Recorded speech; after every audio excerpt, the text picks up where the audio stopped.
Hey, good morning, good evening, good afternoon, wherever you're listening from. I always say because you know the time zone around the world, and there are persons listening from Jamaica, USA, Canada, even Russia, even Cayman, Brazil, Denmark, UK. Data is showing that there are persons listening in their favorite podcast platform. And this is a wonderful episode because there's a lot to talk about. My guest today is somebody who has a lot of knowledge and a number of things. But look, we're going to be talking about Wagnerism and talking about how Richard Wagner and the Jewish situation. I'm not sure what my guest has to say. I did my research, but look, perhaps the Wagnerism has to do with the vehement um, suggestions of Richard Wagner as it relates to the Jewish imaginative discourse and expertise.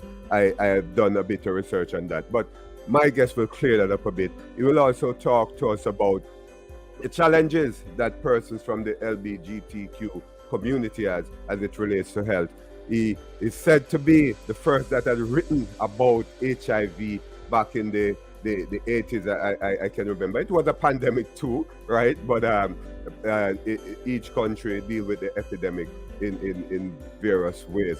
My guest is a medical doctor, a physician, basically, and he has a wealth of knowledge about a number of things, and we'll talk more about the scientific relationship with the HIV pandemic then.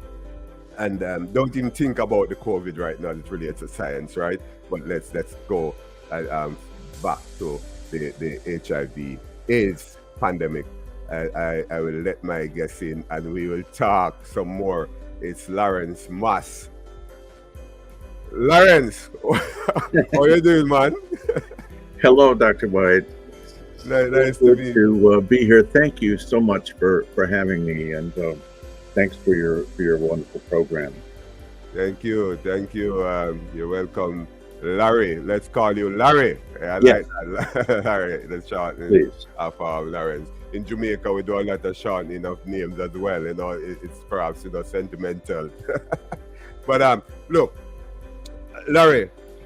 Before I continue into the meat of the matter, so to speak, let's talk about who is Larry. You. Who are you? Okay. Well, I think I'm sort of outside of my immediate community circles. I'm kind of best known as the first person to write about HIV/AIDS. That was back in early May of 1981. I wrote the first press report. And I am also a co-founder of Gay Men's Health Crisis, which was the first and still in many ways is the premier AIDS information and service organization. It's more than 35 years old, approaching 40 years old. And I did a lot of early writing in the press on AIDS that first year before it was really picked up and being covered by others. So that's a little bit about me. I'm also a writer. Let me just actually go back for a moment to my work in medicine. I began as an anesthesiologist. That was my training. That's what I did initially in my practice. And I went from there to work in addiction medicine. And it's there in work in addiction medicine that I got caught up in what I call community medicine. So there was a gay community that had no real health care of any kind. And likewise for the world of drug addicts, addiction treatment was very limited and very marginal. So I found a niche for myself in community medicine, and that was where I began doing my sort of independent writing. The early writing that I did on AIDS was for the gay press, because it wasn't really being picked up by the mainstream press. Even the more liberal mainstream press was it just was kind of invisible in that early period. Okay. So, and then I'm also a writer, and I write about culture. And one of my interests in culture has been I was an opera person, Okay. Cool. Right. and I was very in the world of opera. I found myself in this kind of unusual position. I had a favorite composer who was Richard Wagner, the great German Hmm. composer. But when I discovered the extent and seriousness of his anti-Semitism and the extent to which that world of Wagner is really rather cultish, Right. more and more questions emerged. And it ended up, in terms of my personal writing, I did a lot of journalism around health and AIDS and medical things. Mm. But at the same time, I was also doing personal writing, my own personal narrative. I wrote a memoir called Confessions of a Jewish Wagnerite, Being Gay and Jewish in America. And then more recently, the sequel to that book is a book called On the Future of Wagnerism, Right.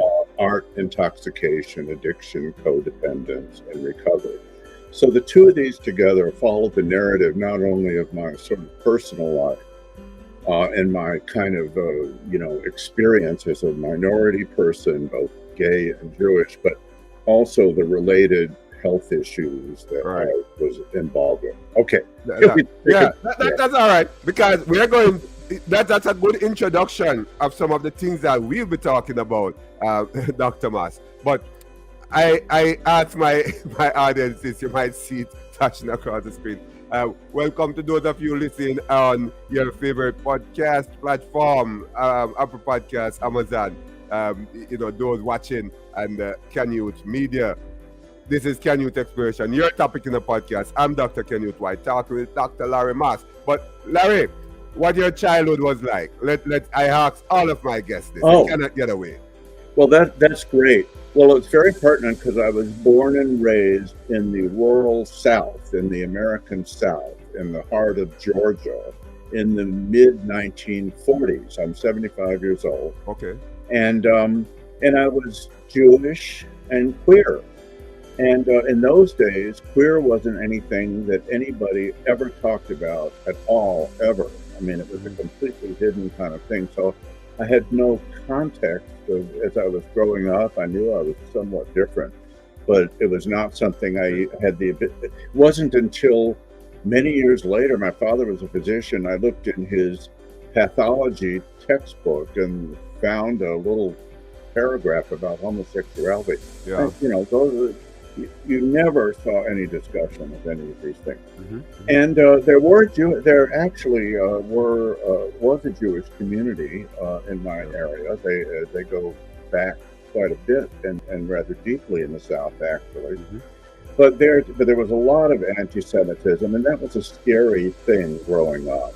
The queer thing just wasn't conscious, and I managed not to have much trauma about that. I kind of passed, but the Jewish thing was, being Jewish was scary. I mean, I would get in fights with kids and that sort of thing.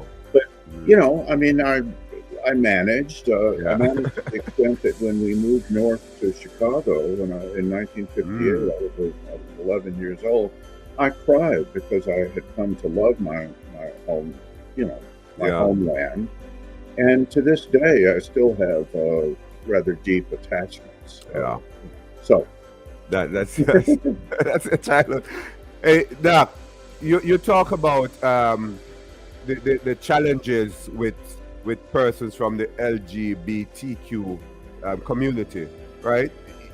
I read somewhere where you have suggested that there are setbacks in treatment, healthcare for this community.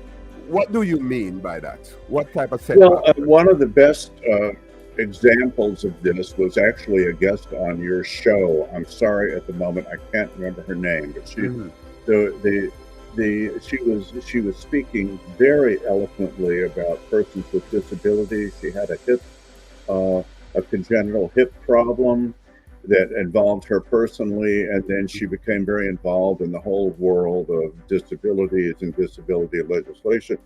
And she had a very strong conclusion and message on your podcast here. Right, Shelley Olsen, right. Yeah, exactly, which was that the world of disability considerations and services and legislation has been set back 30 years by her estimate in the current political climate. Well, in the current political climate, everybody's rights and, services, everything is being set way back. I mean, I don't need to tell you, what it's like a spectacle, right? Right. So at every level, racial, ethnic, gender, any minority you can think of, everybody is being pushed back, and set back. Right. I wouldn't even know where to begin. I mean, in the LGBT community, we still have, it was a huge struggle to get civil rights, which we finally got in New York City in 1987. That was, 6 years into the AIDS epidemic. It's now everybody's rights are once again threatened. Women's abortion, LGBTQ civil liberties, gay marriage, all these things that themselves to be so helpful to people, and important in health and safety, are being, just destroyed. Let me ask this, Doc. Yeah. I know that the LGBTQ community is a unique community within itself, right? And I'm sure that, like every other community sector like that, there are healthcare personnel, lawyers, who are part of these communities. Is it that, like you, there are practitioners who are lobbyists, a lot of lobbyists, and those doctors who persons from this community can go to get the proper health care? What's going on there? Yes, I mean there are lobbyists, there are activists, and again, going back to the podcast with Shelley, there are lots of things that people can do individually that may seem modest to have an impact.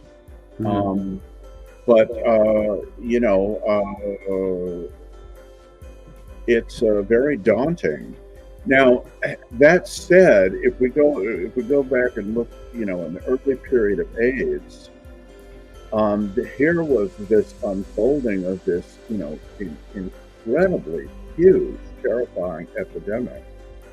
We had very little organization. We had no civil rights. There were no civil rights for gay people. You could be fired. You could be kicked out of your family. All these things. These things were routine. So against enormous odds, we organized and we did what we could, and we ended up having a huge impact on everything, on our civil liberties status, on our integration into society, because there was a lot of people took individual initiative to get involved, do what they could in terms of demonstrations, protests, appearances on media. We had a first there was Gay Men's Health Crisis. That's the organization I was involved in, and that was spearheaded by Larry Kramer, this legendary gay activist and writer. And but not nearly enough activism was happening. So Larry actually went on to found this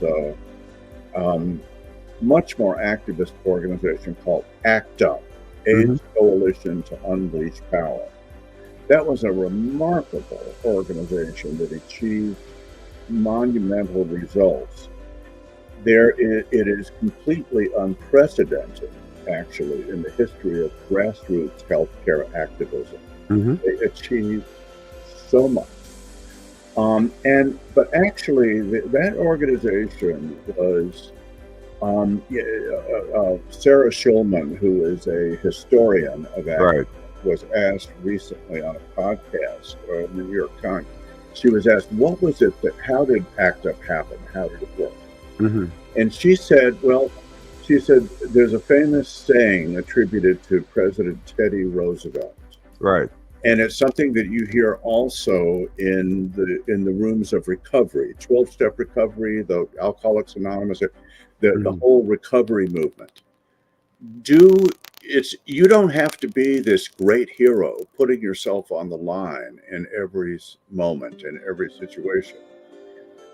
What each person can do is do what you can with what you have, where you are. That could be something as modest as making a phone call to a friend, writing a letter to a congressperson, making some effort to do something. Right. And there were in ACT UP when they originally organized. It was made up of people who they weren't necessarily activists, but they could each, some had skills in statistics, some had skills and knowledge in biological and medical research. All these people came together to it was housewives, mothers. There was a lot of really impressive street activism based on the American Civil Rights Movement. Yeah. There was a lot of, very careful, very well done protests and demonstrations. Traffic was interrupted. It was very careful never to be violent. Right, definitely.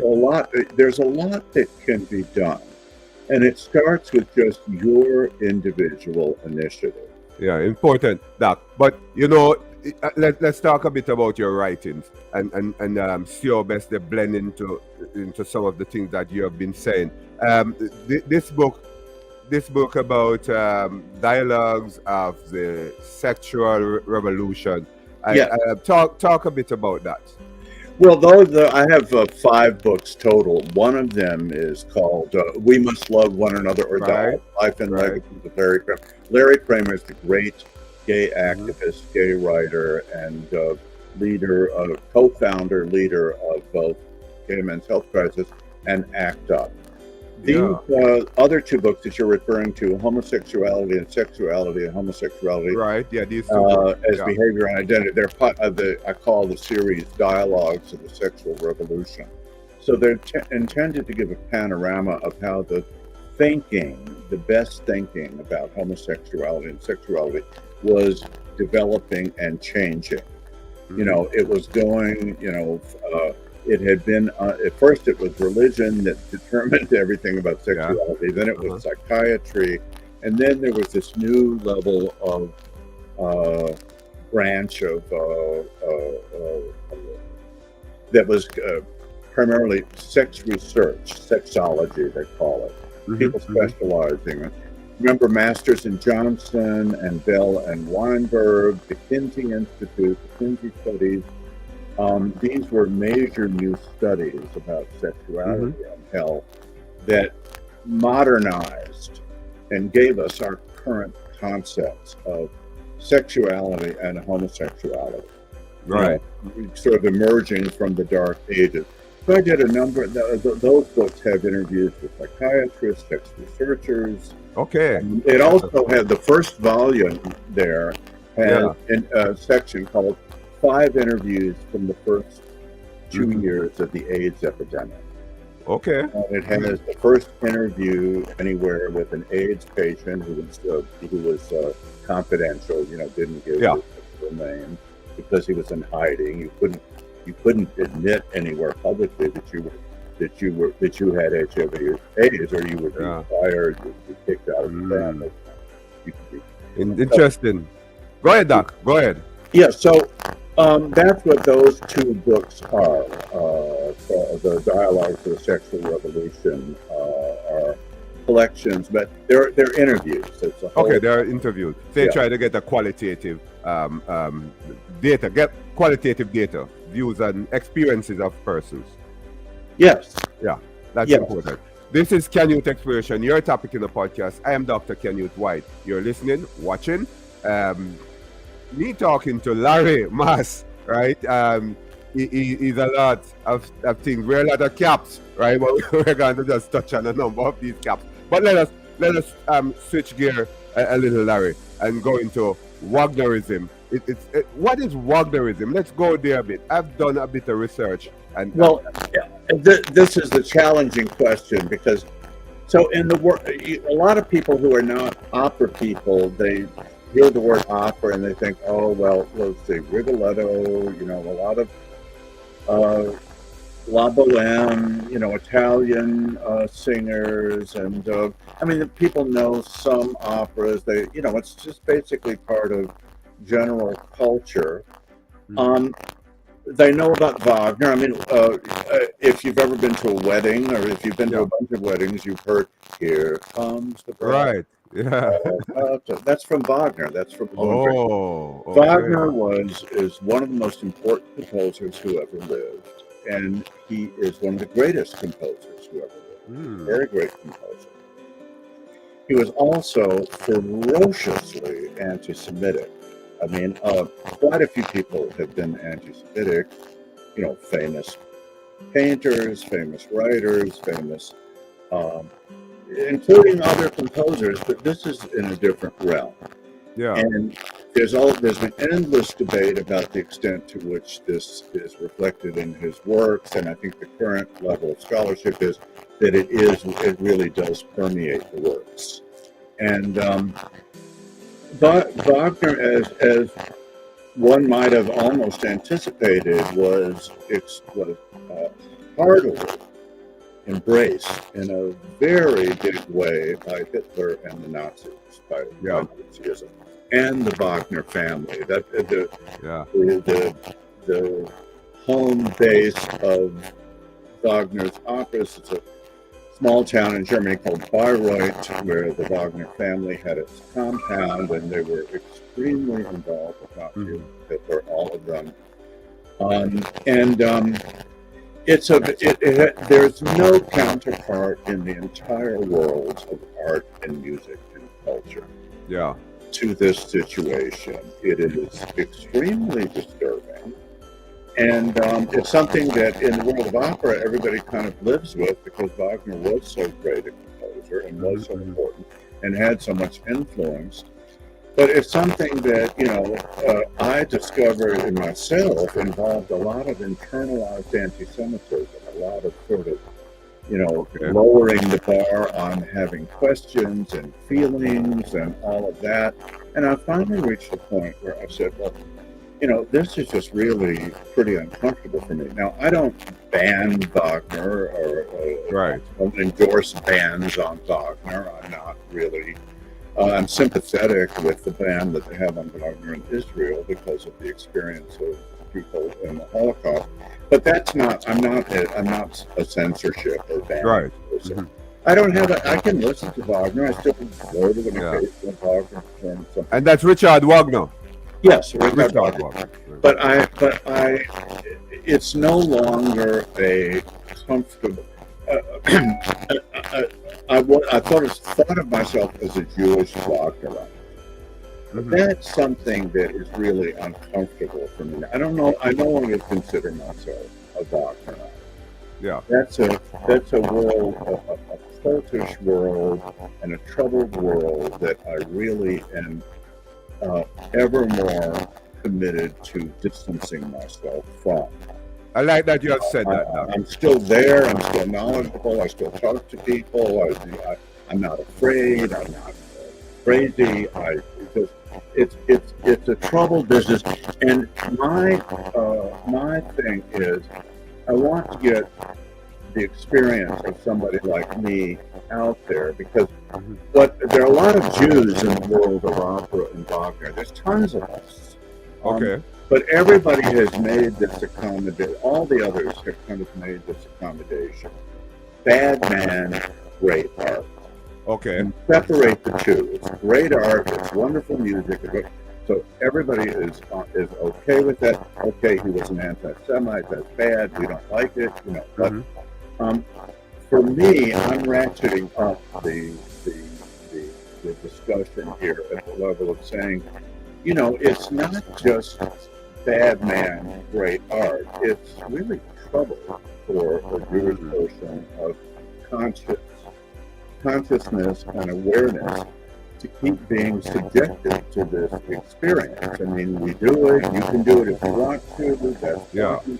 But I want my experience, the extent of the troubles of it, to be better acknowledged. Right. Tell me something that is the essence of Wagnerism, the sort of belief by Wagner that the Jews cannot do as they believe they can in terms of creativity. Absolutely, absolutely. But there's another meaning of Wagnerism. There is no other ism in all of music and opera. Like, you don't say Mozartism, you don't say Verdiism, you don't say Bachism. This is the only one that has a huge cult phenomenon around it, okay? So it is a phenomenon of cultism to a real degree that also invites perspective of addiction, intoxication, addiction, and codependence. Right. Whatever there. Yeah. But tell me, is this issue dealt with? Second, what's going on with it? Say again. Is this issue of Wagnerism, right, in relation to the Jews? And well, like I say, Jews are very integrated in the worlds of music and culture and opera and Wagner. But it involves this kind of negation of the extent to which these issues affect us. We kind of say, well, this is bad, and we're allowed to say this is bad, this is regrettable, but we're all on board with the greatness of Wagner, and we don't rock that boat. It's a little bit like in Black civil rights issues.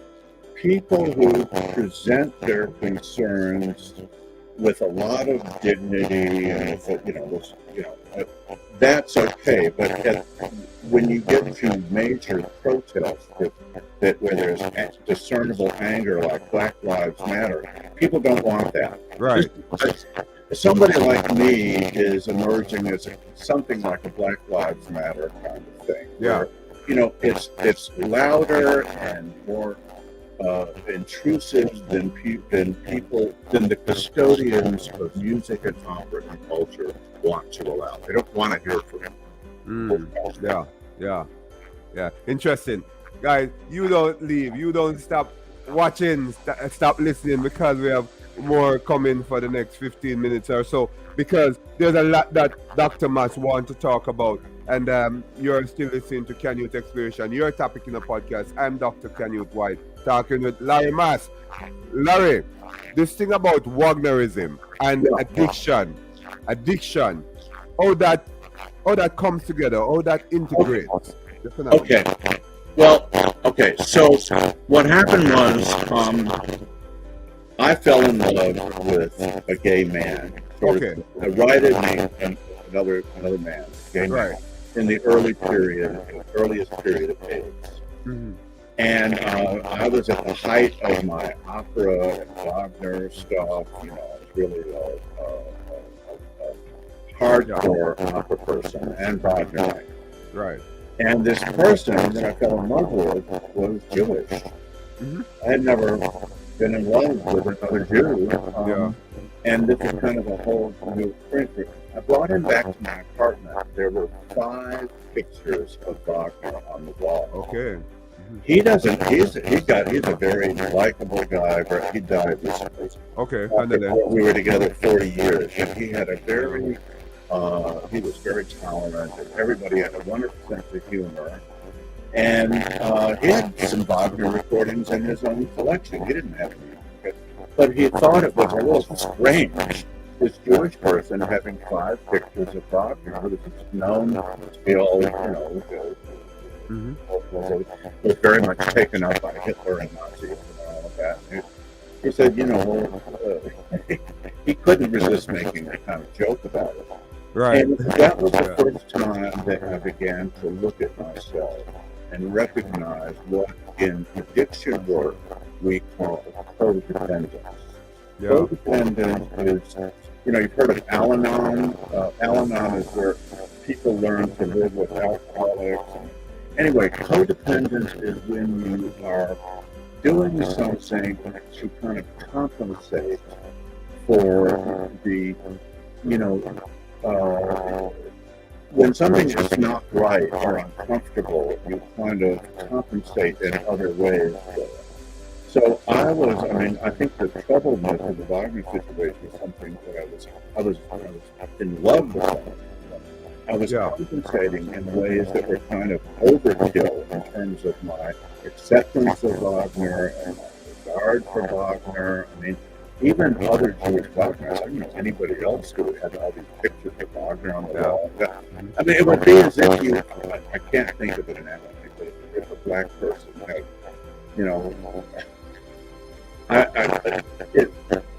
some white artist who was known for his racism, on pictures on the wall. I mean, Yeah. Okay. Yeah. Even if that person was a great artist and painter, if you knew that person to be an extreme racist, Yeah. So So that was a sort of you're not you're offended by the Wagner pictures and no, there's more to it than that. I'm a kind of an intellectual. I'm a physician. I'm an observer of human nature. And in the outer world, there were things to kind of observe all the way from all around. Right. There is this cultism around Wagner. There's no other sort of festival that's remotely comparable to the Bayreuth Festival, where these works take place. There really is an atmosphere of cultism. So if you go to the Metropolitan Opera in New York and you see opera audiences can be very enthusiastic, they can be very rowdy. Right. But there is a different atmosphere in many Wagner performances. But Wagner is notorious for kind of long, very long operas that are like 6 hours. But you can go to a Wagner performance and not hear a single cloth or candy wrapper crinkle for the entire 6 hours. There is an immersion, like an intoxication, like a hypnosis that goes on in Wagner performances. Yeah. That is just different in character from the others. Wagner invites a cult-like following. It's got many, if you could talk to a whole range of Wagnerites, I mean, you won't come up with that much. Right. I don't have any absolute conclusions or advices, recommendations, or anything from all of this. But I felt like, you know what you can do? You can tell your story and let the chips fall where they may. If nobody else has any ability to relate to my experience or my story, fine. Let it die there. But I have a feeling that there are more people like me out there who find this much more uncomfortable than it's generally found. Yeah. Dr. Mas, very interesting. But I know that you had written a book, We Must Love One Another or Die. Talk That's to me the about Larry Kramer book. Yes. Larry Kramer is probably the most important figure in many ways in contemporary gay history. He was this very important gay writer, and he wrote, and gay activists and AIDS activists. He achieved enormously in these areas that he was involved with. Dr. Anthony Fauci from the NIH, coordinated involvement with Larry, does a lot of stuff in the history of Larry. Fauci is one of his written on the pathway. But Dr. Fauci described, he said, you can talk about the history of medicine in America as before Larry and after Larry. That's how big an impact Larry had. The changes in thinking about medical research, disease control. I mean, he had a monumental input. Larry spent the last 30 years of his life writing an epic novel called The American People. It's 2 volumes, it's huge, it's sprawling, it's like, it's like about 1,500 pages altogether. There's 2,000 more pages that were edited out. And it's a real extraordinary indictment of America's history, from slavery to America being, the inspiration in many ways for what happened after Nazism, Hitler, Germany, the eugenics movement that was here. Right. It's a satire. It's written as a kind of satire, like Gulliver's Travel or something like that. But it is a strong, epic look at America and its history and its values and its failures and its dangers. Right. Doc, I'd like to talk to you about a very interesting topic, mixed-oriented relationships. What? Mixed-oriented relationships. Mixed-oriented relationships. Oh, you mean like gay and... Right, again, a straight person. Okay. Right, so to speak. Right, and this thing about thinking of the other partner. What happens is that a lot of time, either partner can be depressed. The gay partner or the heterosexual partner can be depressed because one partner has another orientation. Well, what do you think about that challenge? Yeah, no, those are really wonderful questions, because that's the value of all the work that's been done in the modern period by the Kinsey Institute. Right. Researchers. What we've come to understand sexuality is much more complicated and varied than what we used to think. We used to think gay, straight, and nobody believed that bisexuality was real. Freud did, but a lot of people felt bisexuality was kind of fake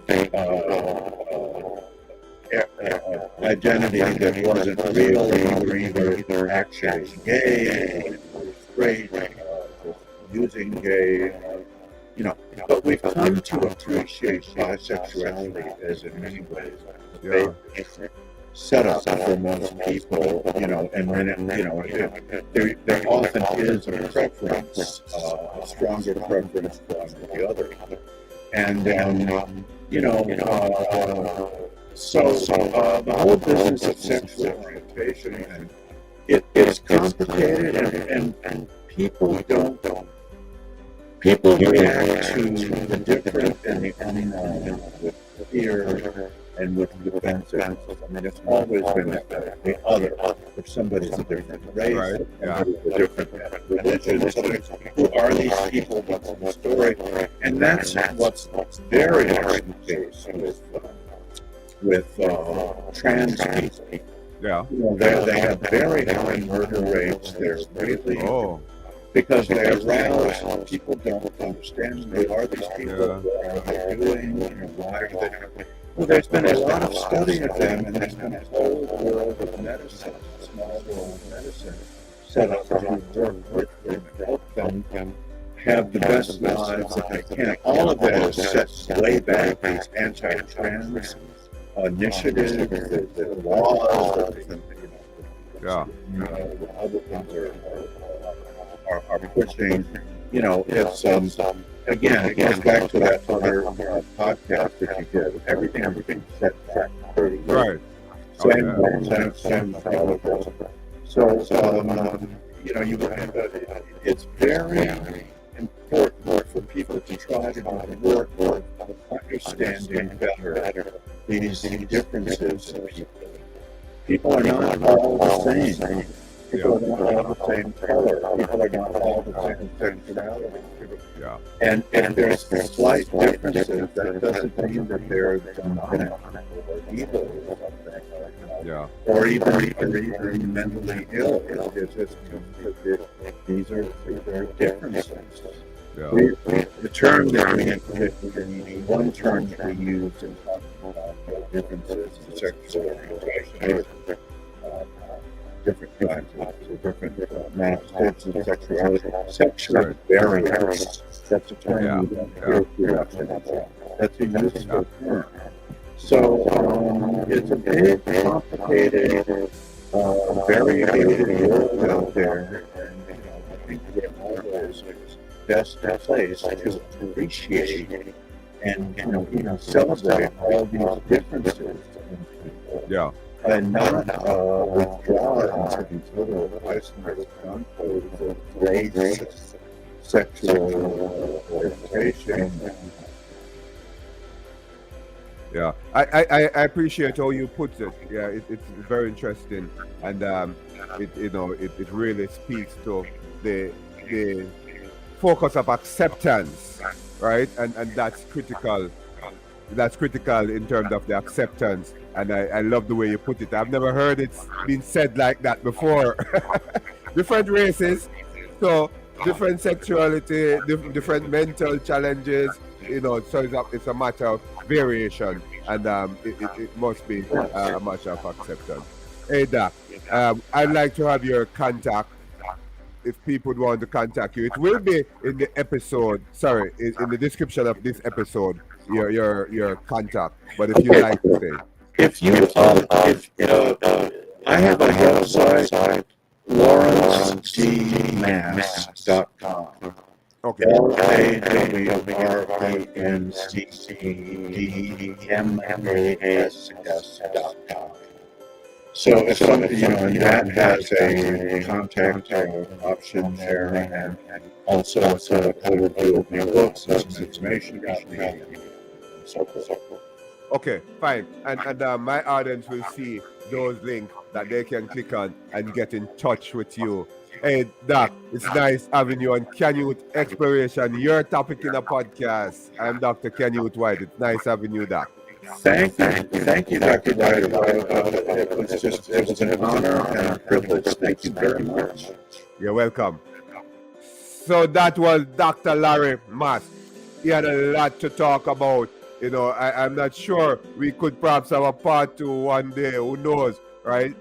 But very interesting stuff that he had talked about. Wagnerism, the issue of healthcare for persons in the LBGTQ community, and he talked about his books. Very interesting books. Go find them, right? And get a read. Look at his website. You will be perhaps guided as to where to find those books. I'm sure you'll be guided as to where to find those books and to contact Dr. Mass. Very interesting person, nice person to talk with, and he has a wealth of knowledge and can guide you into some of the questions that you may have. Feel free to do that. This was Canute Exploration, your topic in a podcast. I am Dr. Canute White. Nice having you around. Stay tuned for the next episode. Subscribe, comment, rate. Thank you very much.